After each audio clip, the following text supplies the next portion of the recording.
Hi, in front of me is KYOCERA Torque G03, and today I would like to show you how you can set up screen lock on this device. Firstly, open Settings.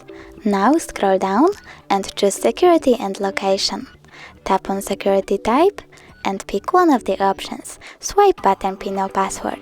I will go with pattern, so I have to click on it, answer yes or no, draw my pattern, click Next, draw it again, and tap Confirm.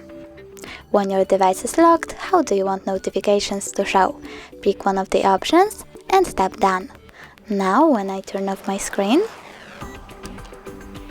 and turn it back on, I can see that pattern is required.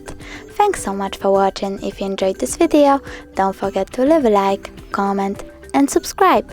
Bye!